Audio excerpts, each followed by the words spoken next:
तो केटीजी की आज है क्लास नंबर 4 और आज की क्लास में सबसे पहले हम कुछ और टर्म्स जानेंगे। जैसे आप गैस के बारे में तो जान चुके हो कि आइडियल गैस को लेकर के आपका क्या अपना विज़न है।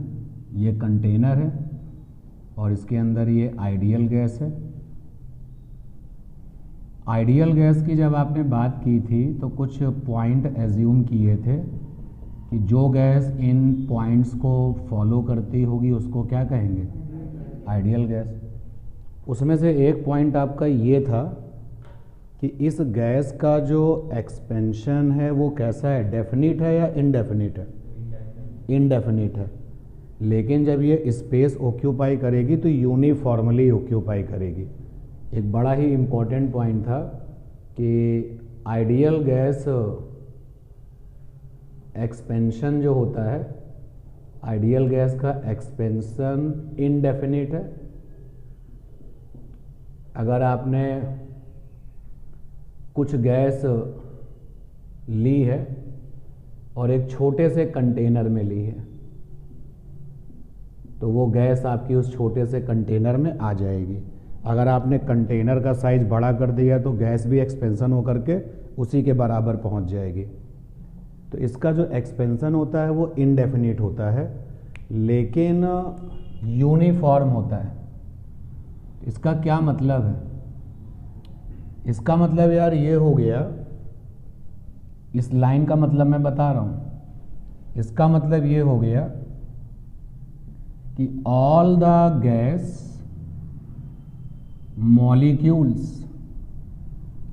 molecules of ideal gas having same speed in all direction। हाँ या ना, कनेक्ट करो इस चीज को भाई। अगर मॉलिक्यूल्स का जो स्पीड है एक्स एक्सिस की डायरेक्शन में, मॉलिक्यूल्स का स्पीड जो वाई एक्सिस की डायरेक्शन में और जो मॉलिक्यूल्स का स्पीड जो जेड एक्सिस की डायरेक्शन में, अगर ये अलग अलग होगा तो फिर एक्सपेंशन कैसा होगा, नॉन यूनिफॉर्म होगा। जहाँ ज़्यादा होगा वहाँ ज़्यादा हो जाएगी, जहाँ कम होगा वहाँ कम हो जाएगी। और आपने ये कहा है कि ये जब आइडियल गैस जब जगह को कवर करती है तो वो कैसे कवर करती है, यूनिफॉर्मली। तो यूनिफॉर्म का तो मतलब हो गया कि अगर मैंने गैस के 2000 मॉलिक्यूल से पूछा कि आपकी एक्स पर स्पीड कितनी है, उन्होंने कहा 20 है, तो उनका स्पीड वाई एक्सिस के अलॉन्ग भी कितना होगा, 20, और जेड एक्सिस भी कितना होगा, 20। तो उस लाइन का ये मतलब हो गया। क्लियर ये बात? अब जब ये बात आपको क्लियर हो गई तो आगे हमने कहा कि जो गैस के मॉलिक्यूल्स हैं इनकी स्पीड है v1।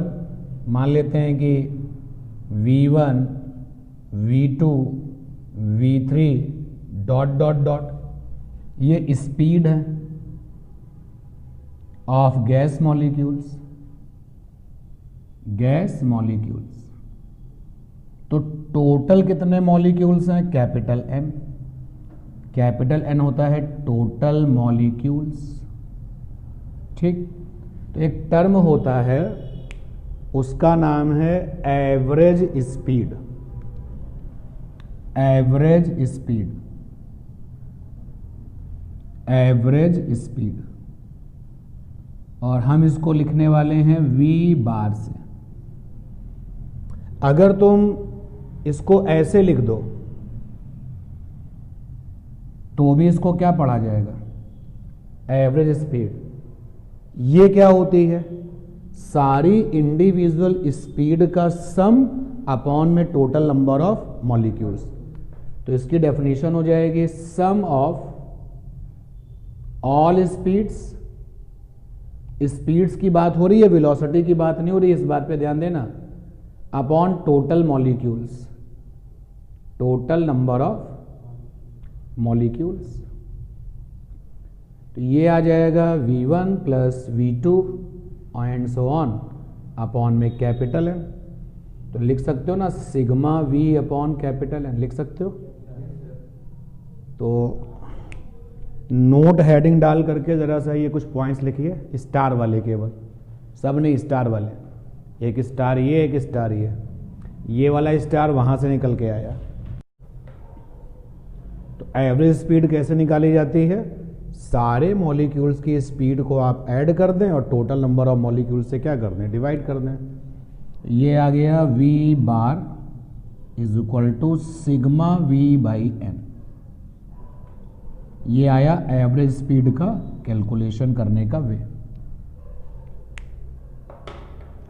फिर एक टर्म होता है आपका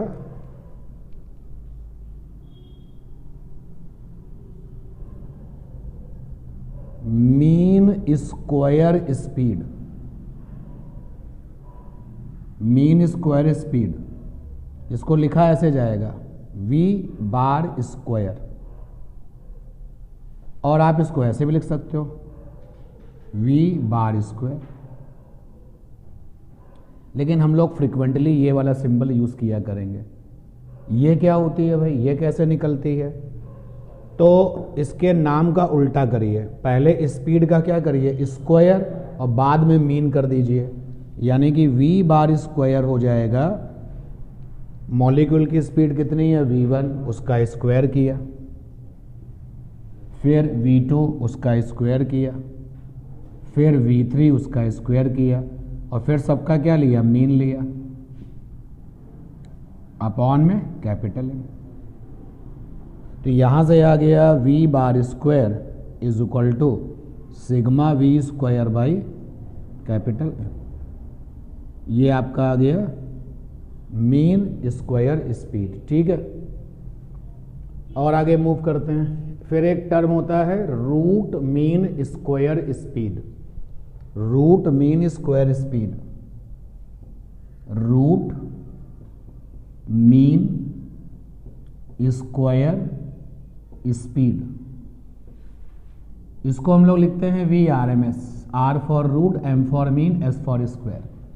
देखो इसको करने का तरीका है उल्टा करना है आपको। पहले क्या करना है, स्क्वायर, पहले स्क्वायर करना है, फिर मीन करना है, फिर बाद में क्या लेना है, रूट। तो चलिए ये काम किया जाए।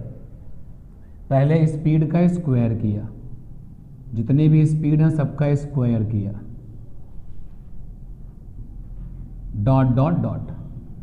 अब हम सबका क्या करें, मीन, तो सबको प्लस किया,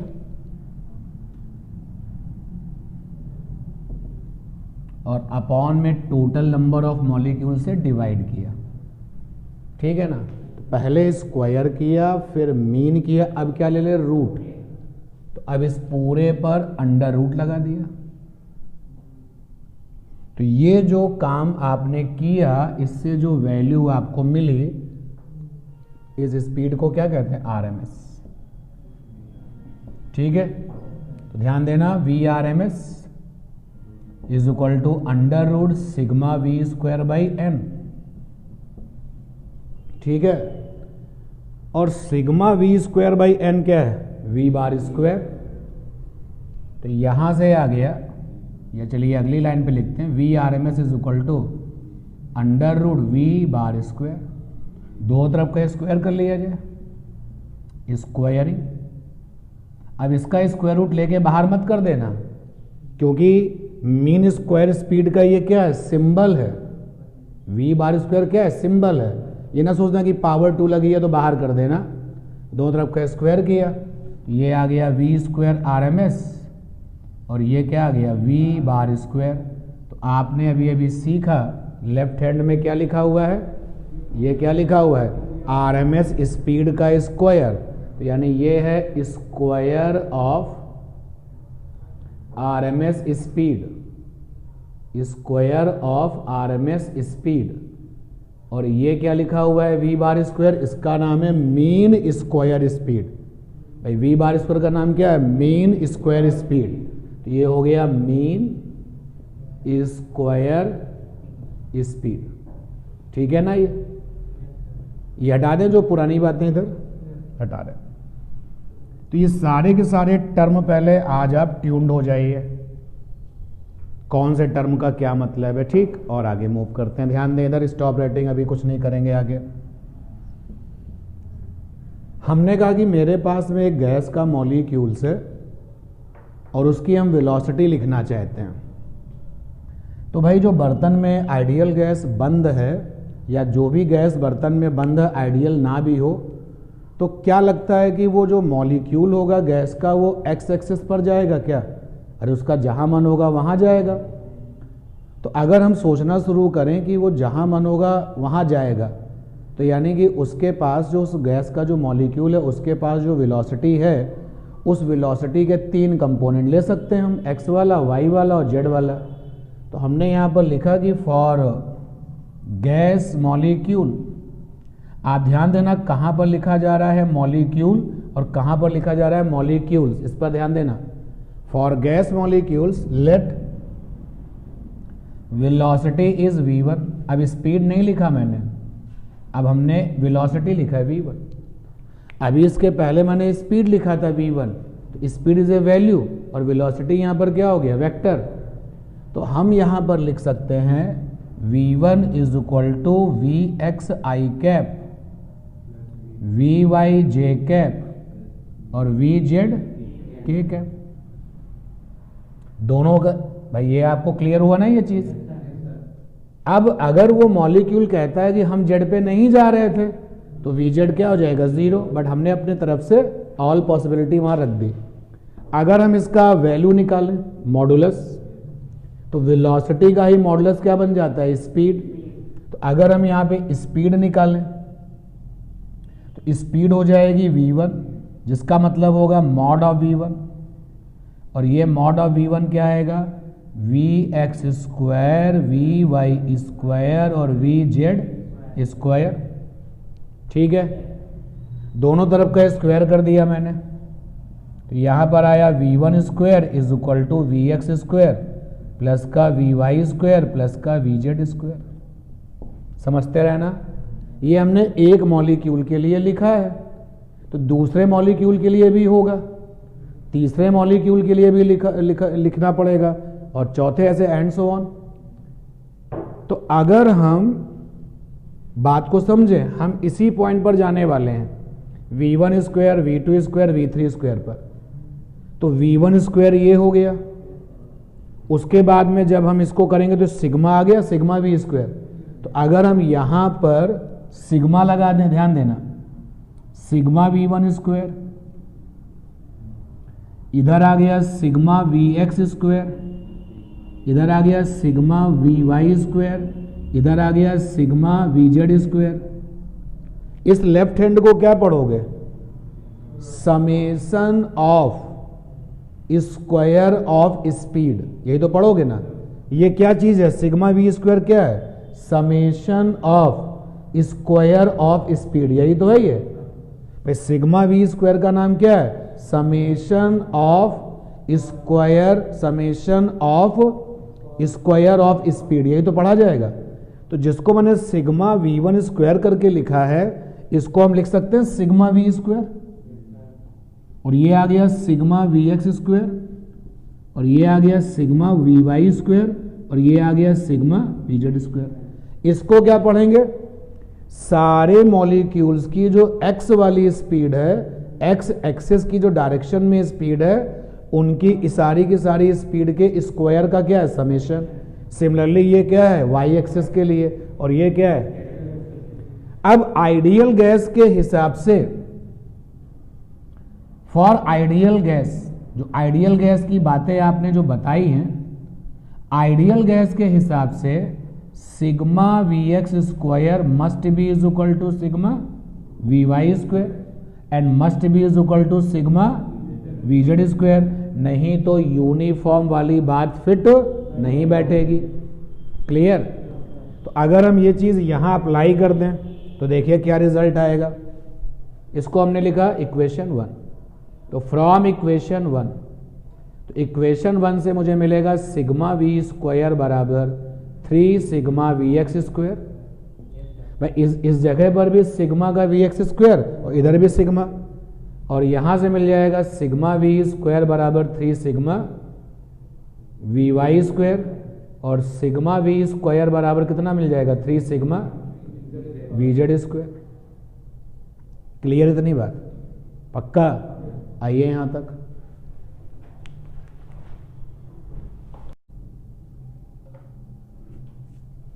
तो अब ये सारे टर्म जो हैं एक जगह पर कलेक्ट करा दिए जाएं।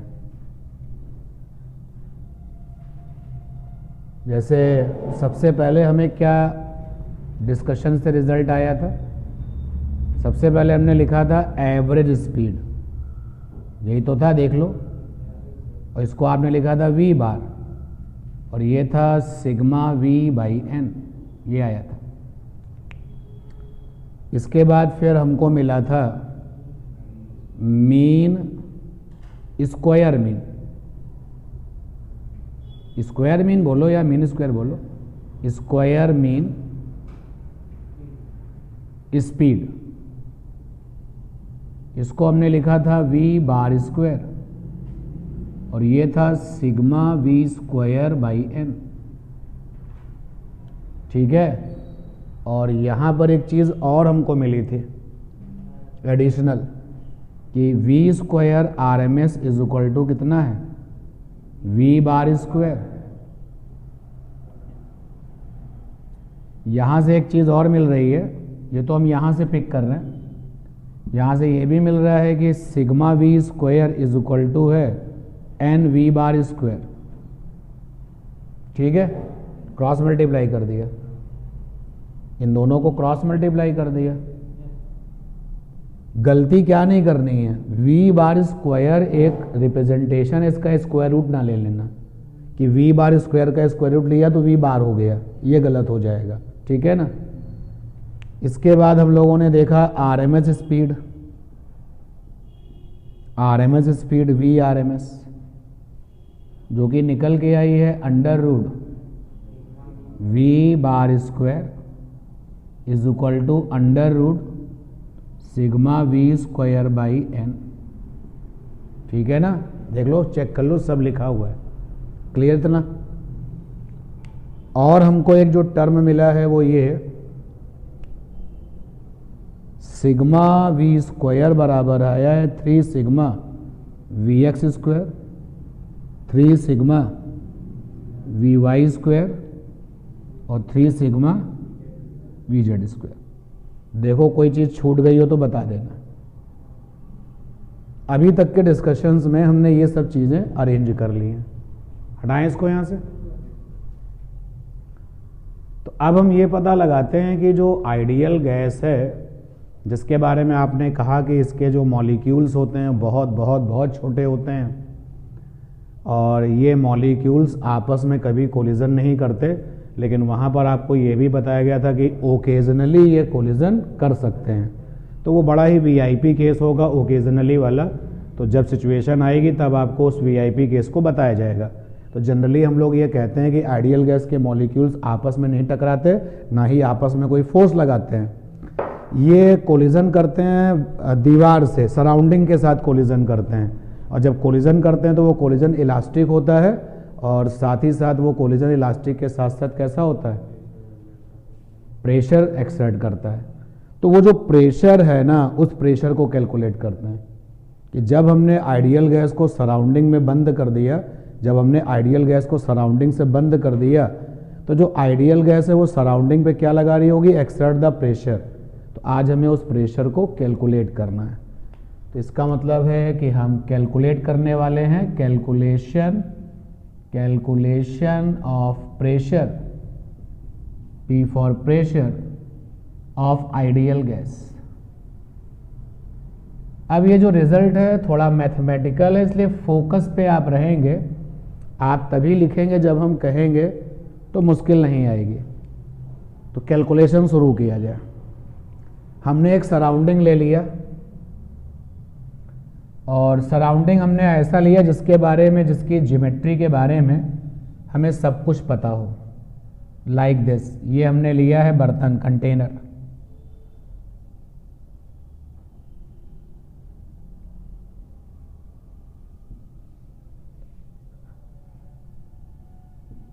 इसमें जो है आइडियल गैस बंद है, सामने ये जो दीवार है, सराउंडिंग है, इसका एरिया A1 है,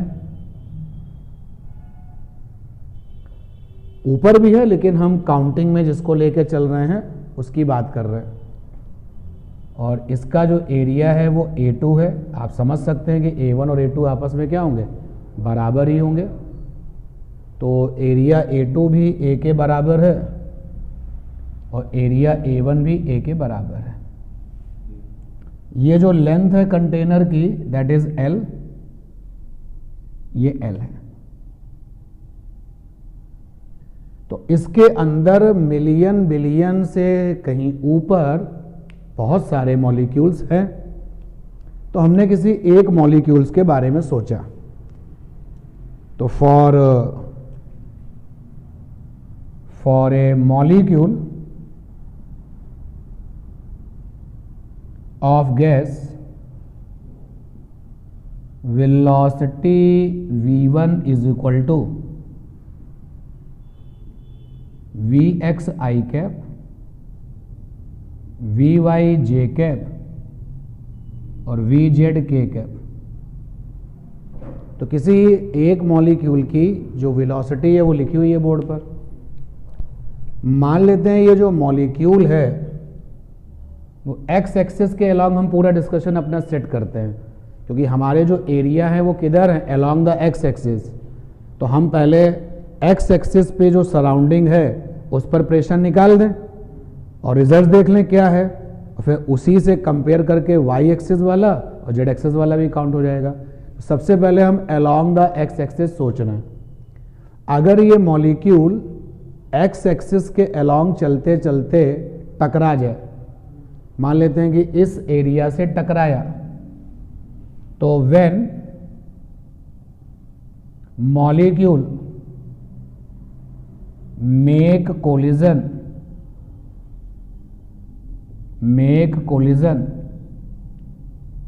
with area A1, then velocity after collision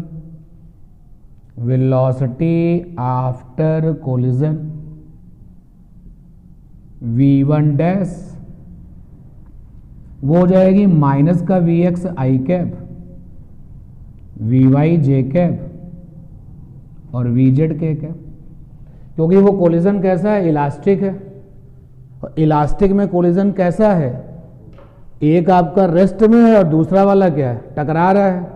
तो हम लोगों ने सीखा हुआ था कि जब टकरा जाएगा तो उसके पास जो वेलोसिटी है उस पर क्या जाएगी, एंटी हो जाएगी, वैल्यू नहीं बदलेगी। याद है ना। तो अगर वो मॉलिक्यूल, मैं यहाँ पे डायग्राम में मॉलिक्यूल भी दिखा देता हूँ, ये वो मॉलिक्यूल है जिसके पास वेलोसिटी v1 है और हम इसके केवल x एक्सिस वाले डिस्कशन पे चल रहे हैं, डायरेक्शन जो x एक्सिस उसके ऊपर बात कर रहे हैं।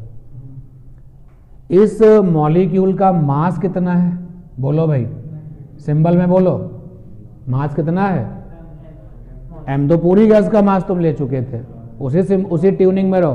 क्या है, इस एक मॉलिक्यूल का मास कितना है, m नॉट। उसी ट्यून्ड में रहिए, नहीं तो फिर दिक्कत हो जाएगी। m नॉट इसका जो है मास है। एक मॉलिक्यूल का मास क्या था, m नॉट। पूरी गैस का मास क्या था, capital M, sorry small m। और मॉलिक्यूलर मास क्या था, कैपिटल M। ठीक है। तो इसका जो मास है वो m नॉट है। तो इनिशियल मोमेंटम और फाइनल मोमेंटम, तो जरा चेंज इन मोमेंटम निकालें भाई। टकराया, टकराने के बाद चेंज इन मोमेंटम निकाला, तो change in momentum delta p, क्योंकि हमारा विजन किधर चल रहा है, अलोंग द एक्स एक्सिस, तो यहाँ पे x लगा दिया। तो फाइनल वाला मोमेंटम और माइनस इनिशियल वाला मोमेंटम। सारे बड़े बच्चे अलर्ट हो जाए। फाइनल वाला मोमेंटम क्या हो जाएगा, तो फाइनल वाला मोमेंटम हो जाएगा मास इनटू वेलोसिटी। फाइनल वाली, ये वाली वेलोसिटी कैसी है, फाइनल। तो मास है m नॉट और वेलोसिटी है माइनस का vx I कैप प्लस का vy j कैप और प्लस का vz k कैप। हमारा अपना पूरा का पूरा concentration, calculation, study along the x axis चल रही है।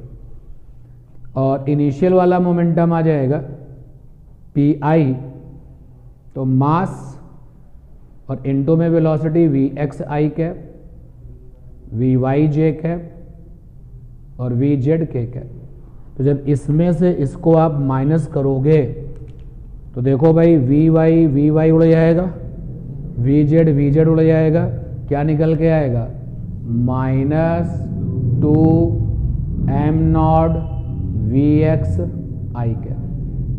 ये चेंज इन मोमेंटम आया। क्लियर ये बात? पक्का? ठीक। अब ये मॉलिक्यूल पहले टकराने से पहले तो चला जा रहा था, अब ये लौटेगा वापस और अलोंग द एक्स एक्सिस हम पूरा फोकस बना रहे हैं। तो L/Vx समय के बाद वो किससे कोलिजन करेगा? एरिया A2 से करेगा, क्योंकि अब ये लौट रहा है। जब लौट रहा है तो यहां से यहां तक कितनी डिस्टेंस कवर करेगा? L, और हमारा विजन कैसा है? Along the x axis. तो कितना समय लगेगा? L/Vx। तो L/Vx समय बाद ये इससे कोलिजन करेगा, ठीक है। उसके बाद फिर से L/Vx समय बाद वो फिर से A1 से कोलिजन करेगा। ये क्लियर हुई बात ना? आइए यहां तक जल्दी से।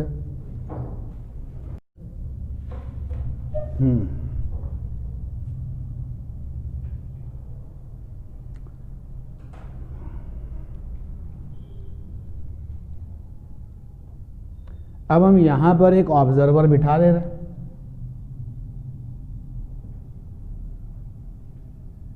जो इस वाली सराउंडिंग पर होने वाले कोलिजन को नोट करेगा। अच्छा, जैसे ही पहला कोलिजन हुआ तो इस ऑब्जर्वर ने कहा कि भाई वो नहीं माना जाएगा, क्योंकि पहला कोलिजन तो हुआ तो उसने अपनी घड़ी स्टार्ट की है। तो जब कोई फिनोमेना 0 टाइम पर होती है फिजिक्स में तो वो काउंट में नहीं आती। अब इसके आगे जो होगा वो काउंट किया जाएगा। बात को आप समझें। कोई भी एक्टिविटी अगर हो रही है और आप जो है उसको देखते हैं कि ये एक्टिविटी हो रही है, अभी तो इनिशियल टाइम 0 है, तो वो काउंटिंग में शामिल नहीं होती है। वहां से आगे जो आप एक्टिविटी काउंट करोगे उसके लिए आप टाइम के क्या करोगे बात। जैसे सपोज करो कि एक पेंडुलम एक्टिविटी कर रहा था, जब तुमने इसको नहीं देखा था तब भी एक्टिविटी कर रहा था। हमने जब इसको देखा तो ये यहां था, तो मैं बोलूंगा टाइम 0 पे ये यहां है। लेकिन जब तुमने इसको देखा तो ये यहां था, तुम बोलोगे टाइम 0 पर ये यहां है। तो इसी तरीके से ऑब्जर्वर ने कहा, इस ऑब्जर्वर ने कहा कि आपका ये जो मॉलिक्यूल है यहां पर आया है, उस समय लेकिन क्या था? टाइम 0। तो वो जो कोलिजन है वो गिनती में शामिल नहीं किया जाएगा। हाँ, अब चूंकि घड़ी शुरू हो चुकी है, अब अगर कोई कोलिजन होता है तो हम आपको काउंट करके बताएंगे। तो टाइम 0 पर ये जो सिचुएशन हुई, अब ऑब्जर्वर जो है अलर्ट हो गया और ये देख रहा है कि अब कितने समय बाद कोलिजन होगा। तो ये मॉलिक्यूल लौटेगा, कितना समय लेगा? L/Vx। यहां पर कोलिजन करेगा। ऑब्जर्वर को तो केवल इस पे कोलिजन से मतलब है ना, कि इस सराउंडिंग पे आके कोलिजन करेगा तो बताएगा। तो L/Vx समय बीत चुका है, लेकिन इस ऑब्जर्वर ने क्या कुछ बताया? नहीं बताया, क्योंकि वो तो इस वाली सराउंडिंग पर ही केवल ऑब्जर्वेशन करने वाला है। उसके बाद फिर ये मॉलिक्यूल टकराया, इधर टकराया, लेकिन हमें उससे क्या मतलब? अब ये फिर लौटा, अब यहां से यहां तक फिर जाएगा तो कितना समय लगेगा? L/Vx, यानी कुल कितना हो गया? 2L/Vx। तो ये जो ऑब्जर्वर है वो क्या कहने वाला है, सुनिएगा। ऑब्जर्वर, इसको हमने अगर ऑब्जर्वर को O नाम दे दिया तो observer O calculate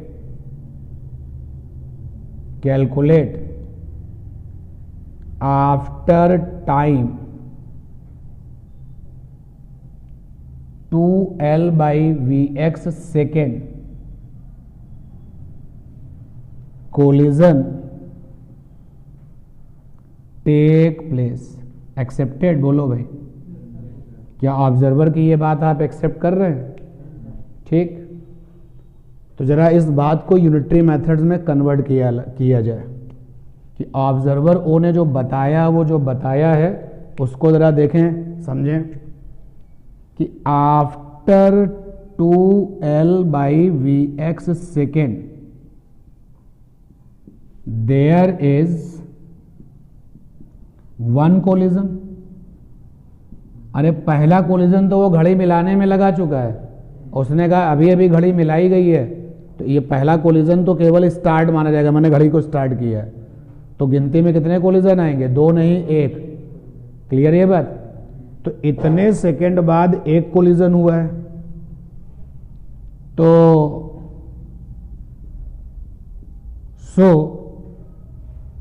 in 1 second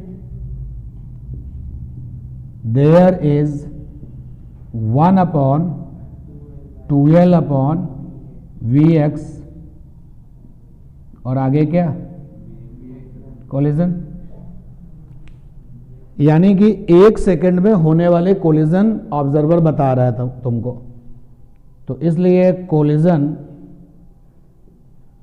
पर सेकेंड इज इक्वल टू हो गया Vx/2L। क्लियर ये बात? 1 सेकेंड में इतने कोलिजन हुए हैं, बोलो भाई। और यहां पर जो हमने मोमेंटम चेंज निकाला है वो कितने में निकाला है? 1 कोलिजन के लिए। तो 1 कोलिजन के लिए मोमेंटम चेंज इतना है, तो इतने कोलिजन के लिए कितना होगा? मल्टीप्लाई किया जाए तो और आगे बढ़े कि मोमेंटम चेंज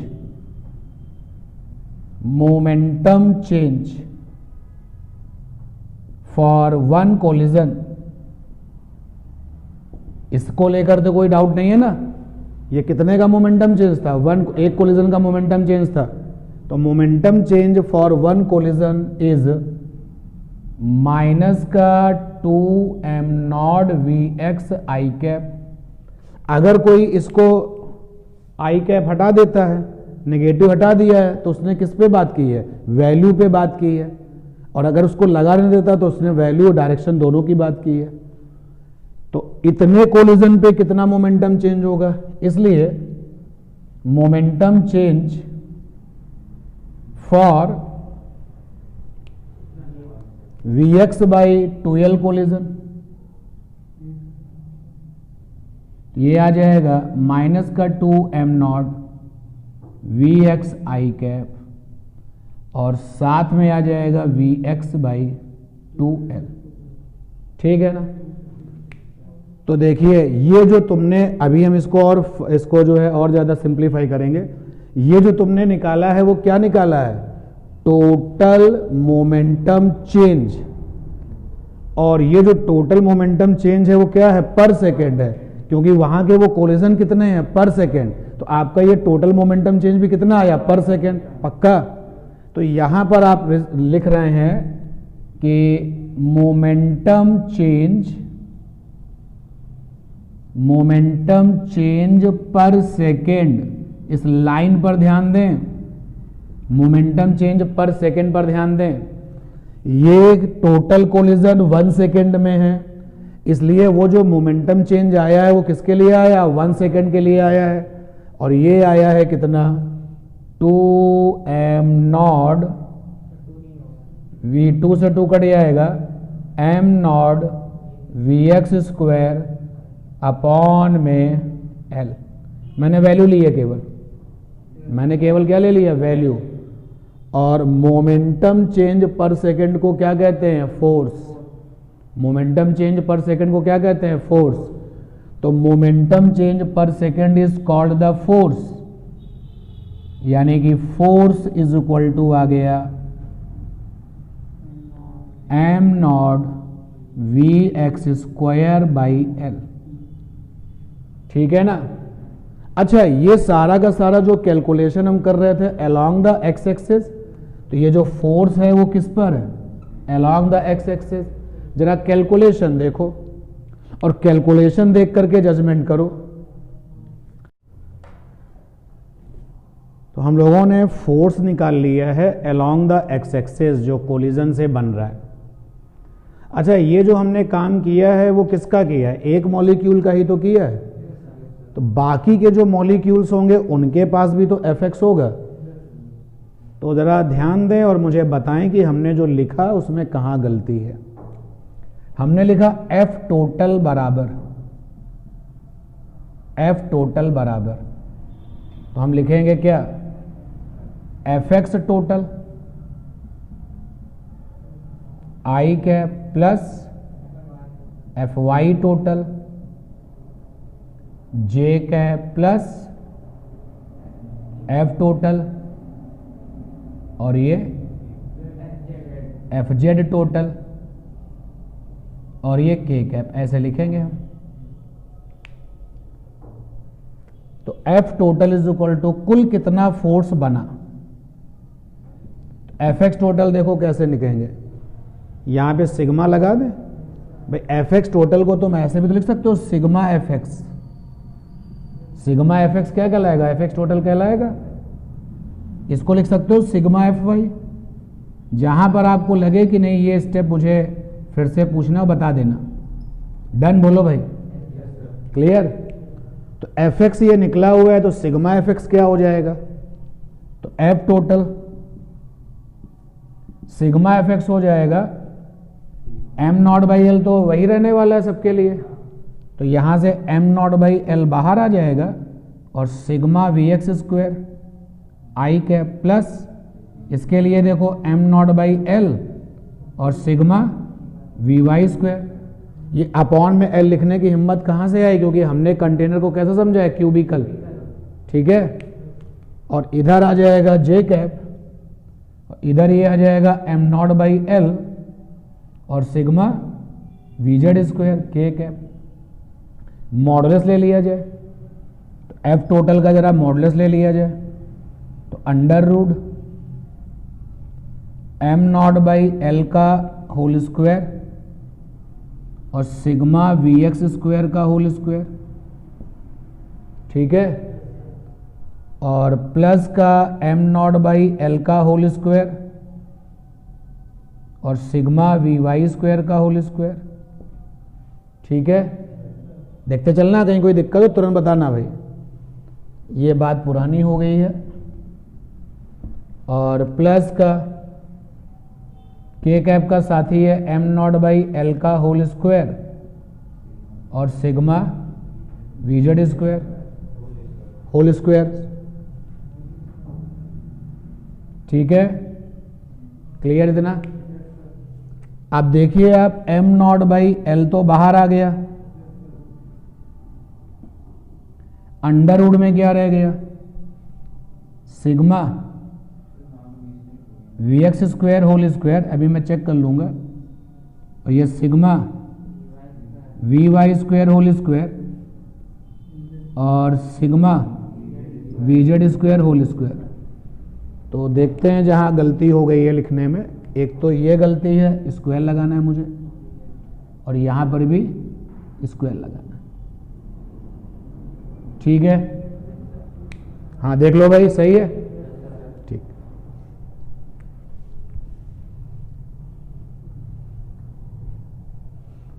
अब देखिए आपके पास एक जगह रिजल्ट है, क्या है वो रिजल्ट, एफ टोटल को मैं दोबारा लिख रहा हूं,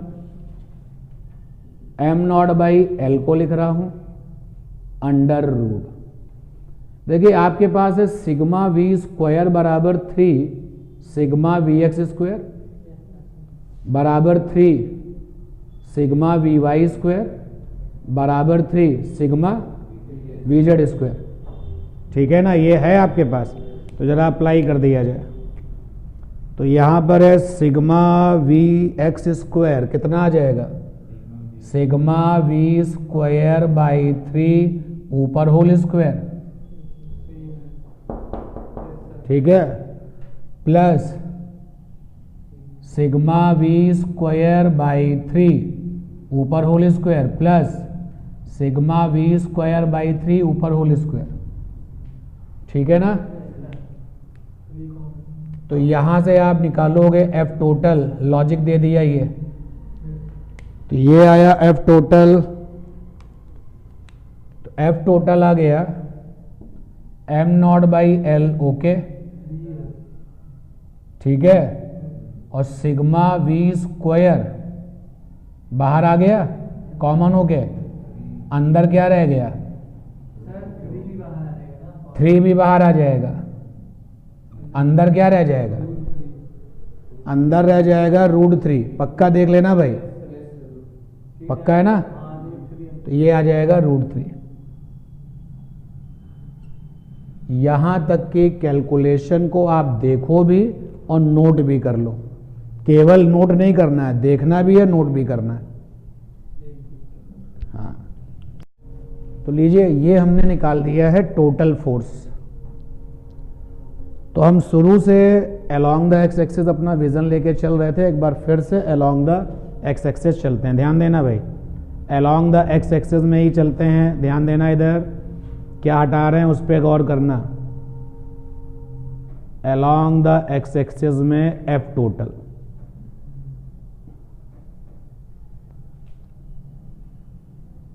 ये देखिए जो, अरे यार मिट गया, हाँ, अलोंग द एक्स एक्सिस, चलिए आपकी हेल्प लेनी पड़ेगी। एफ एक्स टोटल देखो कितना है, m0/L sigma V square x, यही तो है। नहीं इतना, अभी तो इतना ही है, नहीं अलोंग द एक्स एक्सिस केवल सोचो बस। तो अलोंग द एक्स एक्सिस कुल कितना फोर्स है, इतना ही है, सारे मॉलिक्यूल्स ने मिलके जो लगा रखा है, ठीक है ना। अब देखिए आप, सिग्मा वी स्क्वायर बराबर है 3 सिग्मा वी एक्स स्क्वायर, तो सिग्मा वी एक्स स्क्वायर बराबर हो गया सिग्मा वी स्क्वायर बाई 3, ये आया m0/L और इनटू हो गया सिग्मा वी स्क्वायर बाई 3, ये आ गया एफ एक्स टोटल। अब हमने एरिया से डिवाइड किया कि जो एक्स एक्सिस वाला विजन है, तो जो एक्स एक्सिस वाला विजन है, तो भाई ये L है, all the dimensions are L and L, ये L है और ये भी L है, ये भी L है। तो जिसको मैंने यहाँ पे हाईलाइट किया हुआ था आपके डायग्राम में, उसका एरिया कितना होगा, L स्क्वायर, तो यहाँ पर एरिया से डिवाइड कर लिया, एफ एक्स टोटल अपॉन में आया L स्क्वायर, यहाँ पर आया m0/L की power 3 sigma V square by 3।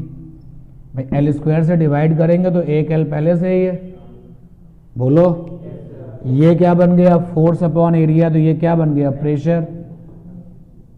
अभी आप बोल सकते हो कि ये हमने प्रेशर निकाला है उस सिचुएशन में जब हमारा अपना विजन कैसा था, अलोंग द एक्स एक्सिस। तो अलोंग द एक्स एक्सिस वाले जो आपके सराउंडिंग हैं, जो दीवारें हैं, उन पर ये प्रेशर निकाला गया है। आपने जिस दीवार को चुना था उसका एरिया A1 था, जिसका की वैल्यू कितना, L स्क्वायर। तो जरा उसके ऊपर बात करते हैं, फिर बाकी के फीचर्स देखते हैं, बाकी की जो आपकी दीवारें होंगी उन पर कितना प्रेशर आएगा। तो ये आ गया 1/3 और m0/L³ और ये sigma V square.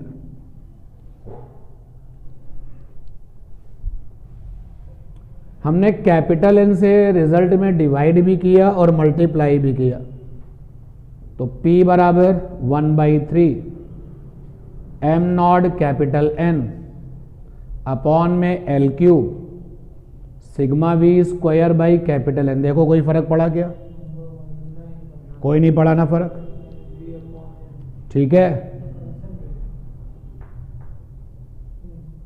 Capital N क्या है, टोटल नंबर ऑफ मॉलिक्यूल्स, सबको पता है ये बात।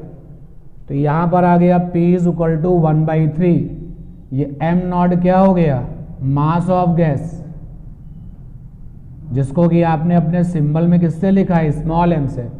भाई एक मॉलिक्यूल का मास m0 है तो टोटल मॉलिक्यूल्स n है, तो वो टोटल मास आ गया। ये क्या लिखा हुआ है, टोटल मास ऑफ गैस। और L³ क्या है, वॉल्यूम। L³ क्या है, वॉल्यूम। बर्तन का जो वॉल्यूम है वही गैस का भी वॉल्यूम होगा, तो यहां पर आ गया वॉल्यूम। और ये देखो sigma V square by one N क्या है, वी बार स्क्वायर। चेक कर लो भाई, वी बार स्क्वायर क्या था, वी बार स्क्वायर था sigma V square by N. ठीक है, ठीक है ना। और आगे देखिए, P बराबर 1/3, ये क्या हो गया, डेंसिटी। और V बार स्क्वायर आप देखेंगे अगर तो पहले ही V बार स्क्वायर बराबर क्या है, V स्क्वायर RMS। तो ये आ गया V स्क्वायर RMS। ठीक है, यहां पर जो डेंसिटी है, डेंसिटी रो बराबर है मास अपॉन वॉल्यूम। लीजिए ये रिजल्ट आया। आप जरा इस रिजल्ट को देखें और बाकी लोगों के बारे में सोचें। हम तो केवल अलोंग द एक्स एक्सिस ही जा रहे थे और प्रेशर निकाला तो डेंसिटी आया, आरएमएस स्पीड का स्क्वायर आया। तो यानी वाई एक्सिस में भी डेंसिटी मिलेगी ना, और डेंसिटी तो सेम रहेगी, और जो आरएमएस स्पीड है वो भी क्या रहेगी, सेम। क्योंकि आप ये कह चुके हो कि यूनिफॉर्मली एक्सपेंशन होना है, यानी कि भले ही तुमने अपनी कैलकुलेशन में ये प्रेशर उस दीवार पर निकाला हो जो अलोंग द एक्स एक्सिस पड़ेगी, लेकिन यही प्रेशर किस पर होगा, अलोंग द वाई एक्सिस। यही प्रेशर किधर होगा, अलोंग द जेड एक्सिस। तो आप ये कह सकते हो कि आइडियल गैस सराउंडिंग पर जो प्रेशर लगाती है, हमने उसकी वैल्यू को कैलकुलेट कर लिया है। ठीक है, अब यहीं से आप देखिए कुछ रिजल्ट्स और बना लेते हो जो तुमने इसके पहले नहीं बनाए थे। अगर हम यहां से VRMS निकालें तो under root 3P by rho आएगा, और शायद आपके लिए बड़ा फेमस फार्मूला है ये, आया। अरे क्रॉस मल्टीप्लाई करके निकालोगे ना 3 पाई बाई रो, और आप देखो P बाई रो बराबर क्या होगा, RT बाई M। पुरानी बात है, PV बराबर क्या था, nRT। तो P वॉल्यूम की जगह पर आया मास बाई डेंसिटी, और N की जगह पर आया मास बाई मॉलिक्यूलर मास, और साथ में ये RT, मास से मास कैंसिल। तो P by rho is equal to कितना आ गया, RT बाई M।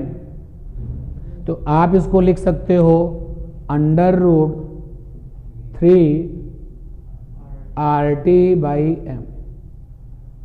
लिख सकते हो ना, नोट कर सकते हैं आप। इस पूरे डिस्कशन में जो प्रेशर मिला है उसकी रिजल्ट ने ये बता दिया कि pressure of a ideal gas depend over the density, root mean square speed, और ये हर डायरेक्शन में, ऑल पॉसिबल डायरेक्शन में कैसी होनी है, सेम। तो ये जो गैस है वो एक ही जैसा प्रेशर लगाएगी हर तरफ सराउंडिंग में। फिर क्लास ओवर करें। आरएमएस स्पीड का और टेम्परेचर का ग्राफ बनाना है। आरएमएस स्पीड का और टेम्परेचर का ग्राफ बनाना है। तो तैयारी जरा देखें क्या है। कंफर्म कर दिया फॉर गिवन गैस। अगर हमने आपके ऊपर ये शर्त लगा दी कि जो गैस है वो हम देंगे आपको, आप अपने मन से मत सेलेक्ट करो, तो अगर मेरे पास में 10 या 10 से ज़्यादा ऑब्जर्वर हैं, सभी को हम वही गैस दे देंगे। तो गिवन गैस का m कांस्टेंट हो गया। ओवरऑल अगर हम देखें तो under root 3R by M, और ये अंडर रूट का t, और ये है VRMS। लिख सकते हैं ऐसे भाई, ये तो कांस्टेंट में चला गया, तो VRMS बराबर कांस्टेंट रूट t। ठीक। और एक चैलेंज आपके लिए और भी है कि अगर y स्क्वायर बराबर कांस्टेंट x हो तो x और y का ग्राफ ऐसा आता है। अगर कोई इक्वेशन ऐसा हो वाई स्क्वायर बराबर कांस्टेंट एक्स तो ग्राफ ऐसा आता है। अगर किसी इक्वेशन का लुक ऐसा हो एक्स स्क्वायर बराबर कांस्टेंट वाई तो वाई और एक्स का ग्राफ ऐसा आता है। पैराबोला की दुनिया है ये, मैथ में आप उसको देखेंगे। तो अभी मेरा ग्राफ पेपर जरा देखिए भाई, यहां हमने लिया है √t और यहां लिया हुआ है VRMS। चलो सिचुएशन को सेट करो भाई, यहां पे क्या लिखोगे y, यहां लिखोगे कांस्टेंट और यहां क्या लिखोगे पूरे √t की जगह पे क्या करोगे x। तो y बराबर कांस्टेंट x, तो ग्राफ कैसा होगा? सीधी line passing through the origin, पुरानी बात है। अब देखिए सेटिंग बदल गई, यहां पे लिया है t और यहां लिया है VRMS। अब जरा देखिए VRMS बराबर है कांस्टेंट √t। अब मैं y एक्सिस की जगह पे VRMS तो यहां पे y लिख दिया कांस्टेंट। अब की बार मैं क्या लिखूंगा t की जगह पे x, क्योंकि यहां पे x एक्सिस पे t लिया गया, √t नहीं लिया गया। स्क्वायर करो तो y स्क्वायर बराबर क्या आएगा कांस्टेंट x। कांस्टेंट का स्क्वायर क्या रहेगा कांस्टेंट। अब लुक कैसा सेट हुआ? ऐसा सेट हुआ, ठीक है। तो अब ग्राफ कैसा होगा भाई? अब ग्राफ ऐसा होगा, बोलो भाई। लेकिन ये नीचे वाला हिस्सा हम जरा काट दें, क्योंकि RMS स्पीड तो कभी नेगेटिव नहीं होती ना। तो अगर तुमने नीचे वाला हिस्सा बनाया तो इसका मतलब है कि तुम ये सोचते हो कि स्पीड नेगेटिव ही होती है। तो ग्राफ की ओरिजिनल लुक कैसी होगी ये, और ग्राफ की शक्ल कैसी होगी पैराबोला। क्लियर है कि नहीं? बोलो भाई, कोई कंफ्यूजन तो नहीं है?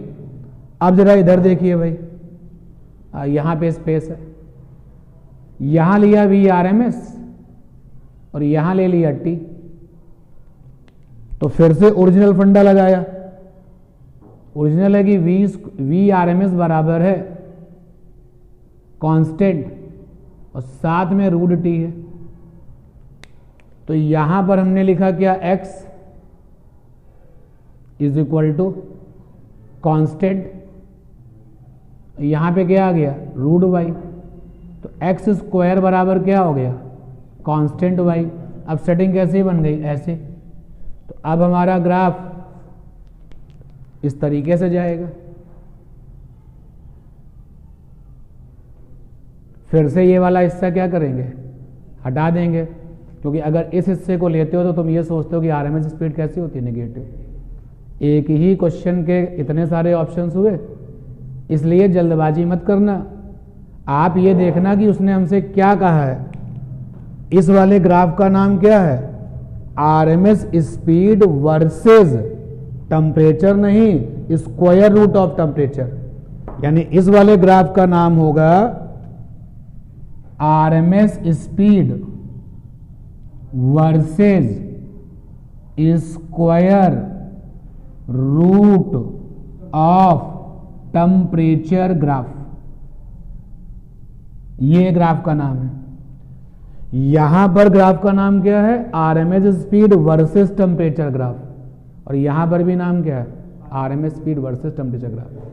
ग्राफ को हटाइए। एक छोटा सा क्वेश्चन एग्जाम में आया कि RMS स्पीड टेम्परेचर ग्राफ कैसा होता है। पहला ऑप्शन स्ट्रेट लाइन, दूसरा ऑप्शन एलिप्स, तीसरा ऑप्शन पैराबोला, चौथा ऑप्शन सर्कल। किस पे टिक लगेगा? पैराबोला।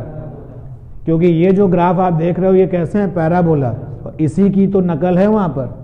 तो नेचर भी आप जान गए कि RMS स्पीड और टेम्परेचर का ग्राफ कैसा है? Parabola. RMS speed versus square root of temperature का ग्राफ कैसा है? Straight line. ठीक है, नोट करिए।